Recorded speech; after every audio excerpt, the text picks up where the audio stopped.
Udah tuh Bi, jangan nangis. Dari Aca dateng nangis mulu sampai sekarang. Aca mah baik-baik aja. Monolog Kasavela diiringi kekehan Samar yang sedang mengoles mata kanannya dengan salep gel yang sudah diresepkan oleh dokter.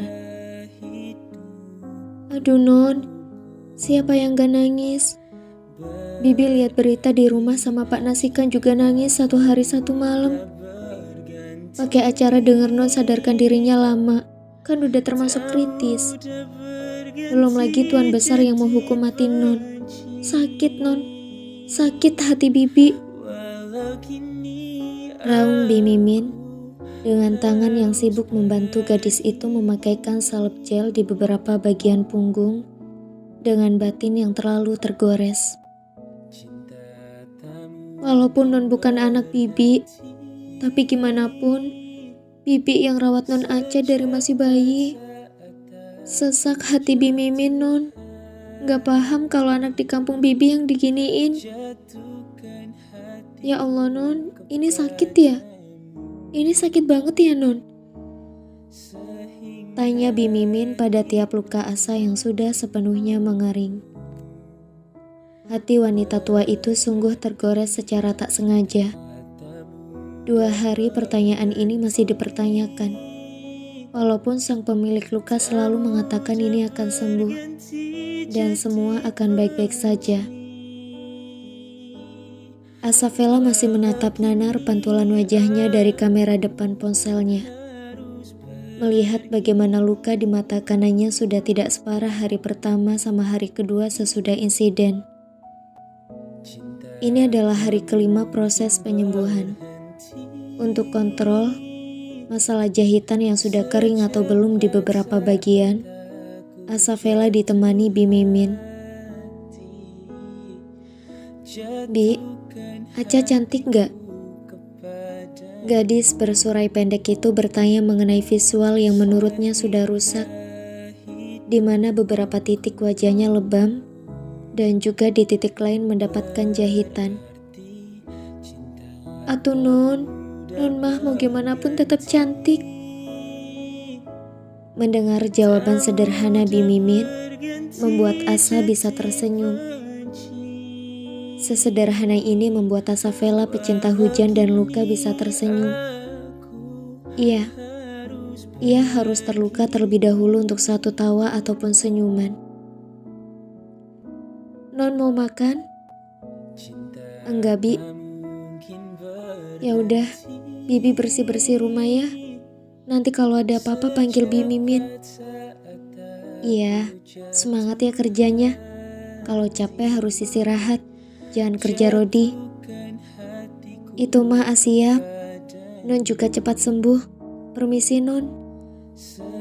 Asavela menelisik tiap ruangan sembari memakai kaos berukuran lebih besar dari tubuh mungilnya.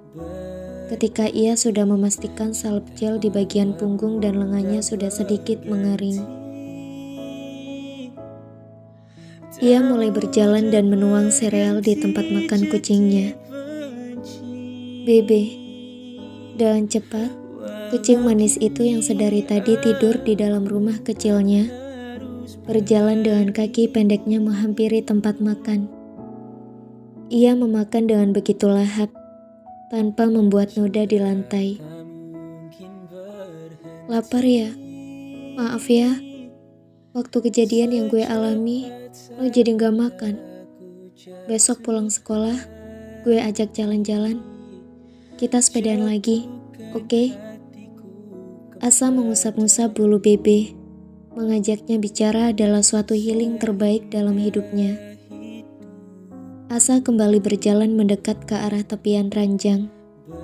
Ia meraih ponselnya kembali, membuka aplikasi berwarna seperti jeruk dan melihat daftar perpustakaan.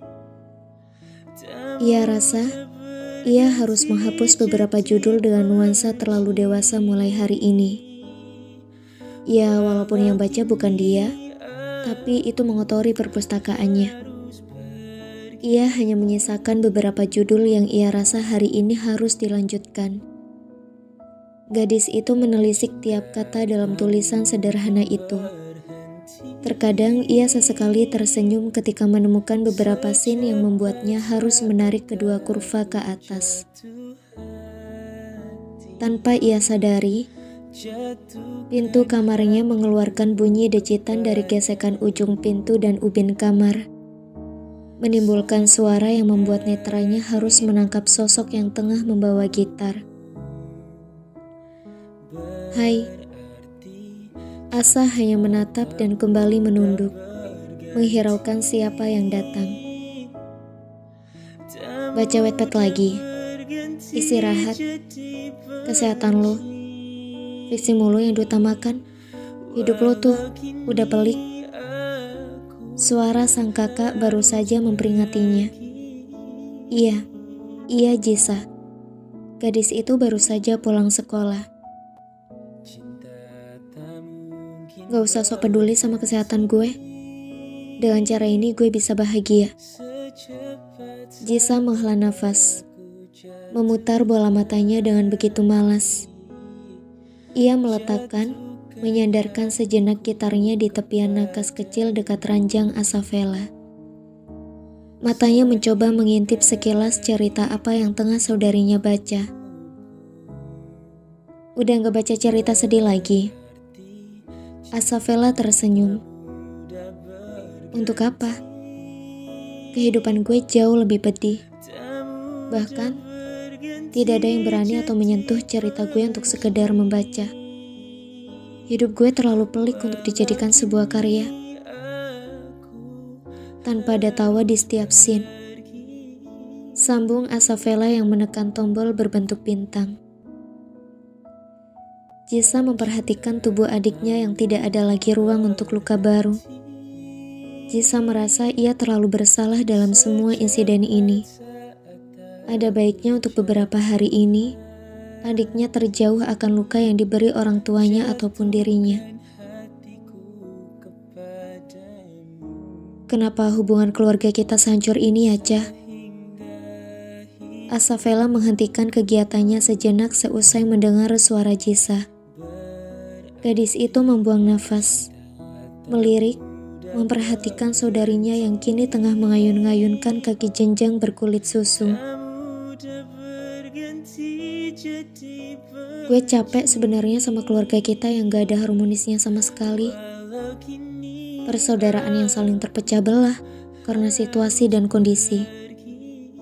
Dan gue terkadang capek saat gue harus menanggung beban yang seharusnya gue gak harus tahu ataupun terlibat. Gue juga mau liburan keluarga lengkap kayak teman-teman gue. Punya cerita indah yang nanti bisa gue ceritain. Capek lihat keluarga gak ngotak, termasuk otak gue yang gak jelas. Pengen banget di satu foto besar yang dipajang di kamar papa dan mama sama yang di ruang tamu. Ada foto kita berempat. Cah, bukankah itu bakalan terlihat harmonis? Setidaknya tahun ini kita bisa buat potretan baru. Asafela menghela nafas. Ini terlalu sesak jika diingat. Asafela, anak kedua dari keluarganya, tidak pernah mengikuti sesi pemotretan foto keluarga ataupun sebuah liburan. Bukannya tidak ikut, namun tidak diajak. Ia memilih untuk tersenyum tipis, dan kemudian ia berucap pelan. Setidaknya lu pernah ngerasain yang namanya liburan bersama keluarga. Walaupun itu hanya di masa-masa kecil lu. Lirih Asafela sembari mengingat kembali dirinya yang jarang mengikuti liburan keluarga. Lu punya kenangan indah sama papa dan mama. Bahkan, cerita itu cukup untuk bisa diceritain ke anak-anak lo kelak. Sebahagia apa masa kecil lo sebelum kehadiran gue? Walaupun gue hadir tepat usia lo udah 1 tahun, tapi foto album waktu lo masih kecil lebih banyak dibanding gue yang hanya foto pas ulang tahun. Dan gue gak iri satupun sama lo ataupun protes. Lantas, Lo kenapa iri dengan kehidupan teman-teman lo? Belum tentu mereka sebahagia yang lo dengar. Dan bahkan di usia gue yang ke-4 tahun, Mama dan Papa ajak gue pertama kali liburan. Dan itu juga sama lo. Lo ingat liburannya di mana? Jisa memiringkan kepalanya. Ke kebun binatang? Tebak Jisa memastikan itu benar. Asa tersenyum riang. Iya, kita ke kebun binatang berempat. Sumpah, seberapa bahagianya gue waktu itu bisa digandeng tangan lo. Pas jatuh pun lo yang ngegendong gue. Mama sama Papa ajak gue kali pertama foto berempat di situ. Dan gue masih simpen foto itu. Jisa yang menjadi pendengar bisa mendeskripsikan sebahagia apa adiknya saat menceritakan hal yang menurutnya itu. Jika liburan sang adik tak sebanding dengan dirinya yang sudah keluar kota ataupun keluar pulau. Jisa hanya tersenyum kikuk ketika melihat Asa tersenyum ketika menatapnya. Sesederhana ini ya, membuat sang adik ceria lagi. Seakan semua luka hilang dalam satu tawa.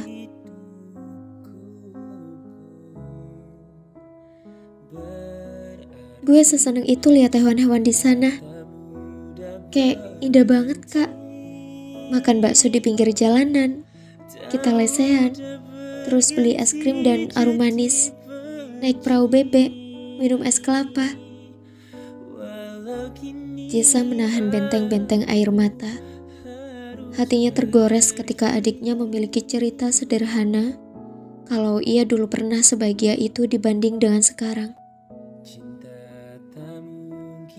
Tapi semakin gue dewasa, semakin gue paham. Kenapa Mama dan Papa memilih liburan ke kebun binatang untuk liburan pertama gue? Jika dibanding dengan lo yang liburan pertamanya di pantai. Lirihnya kali ini yang tak terlihat seceria beberapa menit yang sudah berlalu. Karena murah, Asa menggeleng dan membuat Jisa terdiam ketika mendengar kalimat Asa.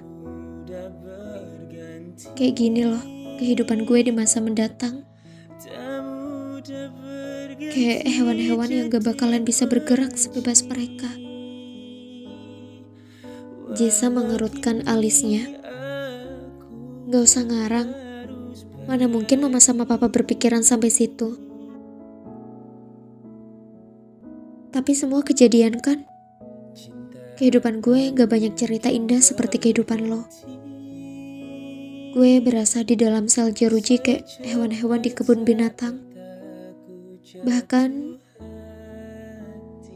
gue juga jadi tontonan di kejadian waktu itu.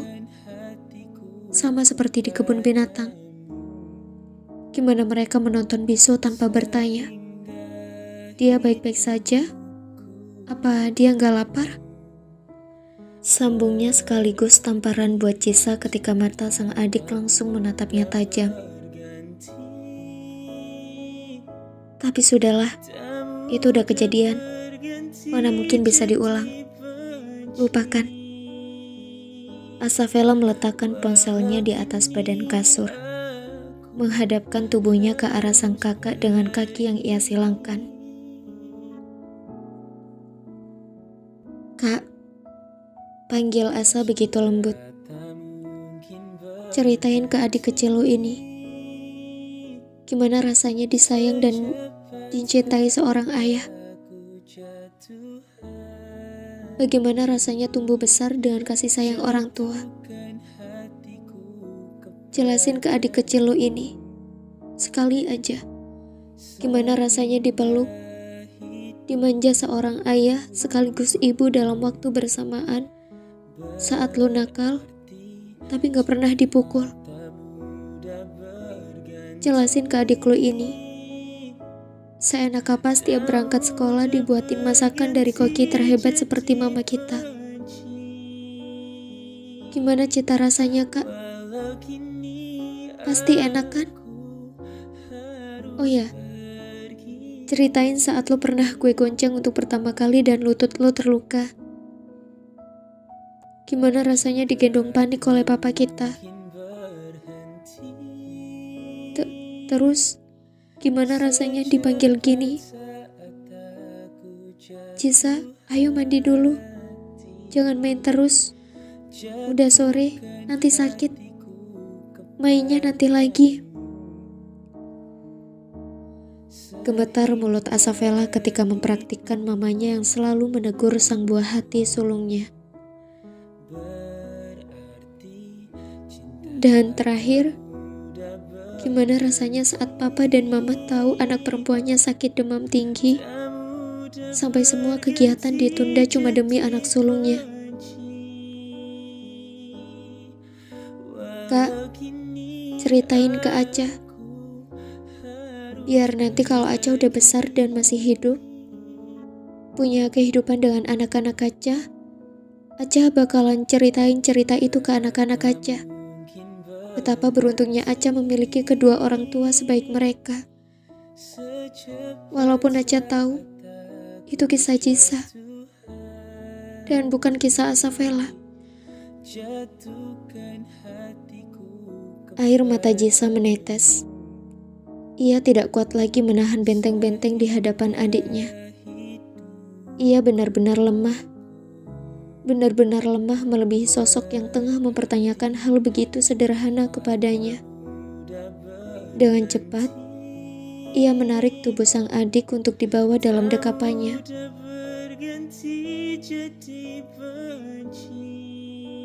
Asa tersenyum hangat, mau melangkah untuknya.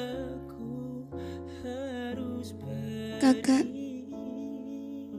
ini pelukan keduamu setelah masa kecilku. Mungkin kayak gini rasanya dipeluk mama ya.